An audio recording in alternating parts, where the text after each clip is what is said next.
তো hello friends, আবারও DA নিয়ে খুব গুরুত্বপূর্ণ আপডেট। তো ভিডিওটি শুরু করার আগে আপনি যদি আমাদের চ্যানেলের নতুন দর্শক হয়ে থাকেন এবং চ্যানেলকে সাবস্ক্রাইব না করে থাকেন, তো অবশ্যই চ্যানেলকে সাবস্ক্রাইব করবেন এবং আমাদের পাশে থাকবেন।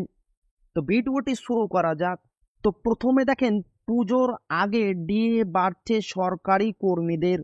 তো বন্ধুরা, আমরা সকলেই জানি পশ্চিমবঙ্গ সরকারি কর্মীরা কেন্দ্রীয় হারে ডিএর দাবিতে শহীদ মিনার চত্বরে দিনের পর দিন আন্দোলন চালিয়ে যাচ্ছে, তবুও কোনো রকম সুরাহা হচ্ছে না। এমনকি তারা নবান্ন থেকে আন্দোলন চালিয়ে এসেছেন, কোনো সুরাহা হয়নি।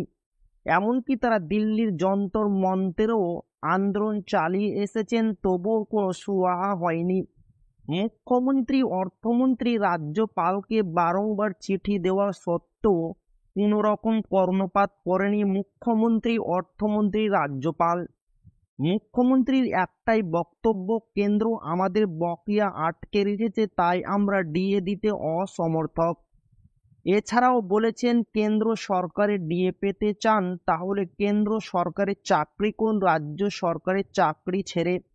আরও তিনি বলেছেন, কেন্দ্রের কাছে ডিএটা বাধ্যতামূলক, রাজ্যের ক্ষেত্রে অনৈতিক বিষয়। কিন্তু যুক্তি তর্ক মানতে নারাজ পশ্চিমবঙ্গ সরকারি কর্মীরা। তাদের একটাই দাবি, পশ্চিমবঙ্গ ছাড়া বাকি রাজ্যগুলি কেন্দ্র সরকারকে অনুসরণ করে ডিএ পাচ্ছে, সেখানে আমাদের 14% ডিএ দেওয়া হচ্ছে। এমন অবিচার কেন করা হবে পশ্চিমবঙ্গ সরকারি কর্মীদের ক্ষেত্রে? তারা চায় কেন্দ্রীয় হারে ডিএ দেওয়া হোক। আমরা আরেকদিকে দেখেছি, কলকাতা হাইকোর্ট রায় দিয়েছিল সরকারি কর্মীদের 3 মাসের মধ্যে সমস্ত বকেয়া ডিএ মিটিয়ে দিতে হবে।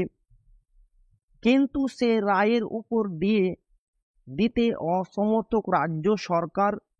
কেননা সেই রায়ের উপর ডিএ দিতে গেলে রাজ্যের কোষাগার থেকে অনেক টাকা ব্যয় হবে। তাই রাজ্য সরকার ডিএ দিতে নারাজ, এমনটাই রাজ্যের তরফে নোটিশ জারি করে জানানো হয়েছিল। সেই জন্য রাজ্য সরকার সুপ্রিম কোর্টে ডিএ মামলা দাখিল করে এবং ডিএ মামলা দিনের পর দিন পিছিয়ে যাচ্ছে, কোনো সুরাহা হচ্ছে না। এর জন্য সরকারি কর্মীদের মনে ক্ষোভ জেগেছে। এর মধ্যে পুজোর আগে মুখ্যমন্ত্রী, অর্থমন্ত্রী ডিএ নিয়ে বৈঠক সেরেছে।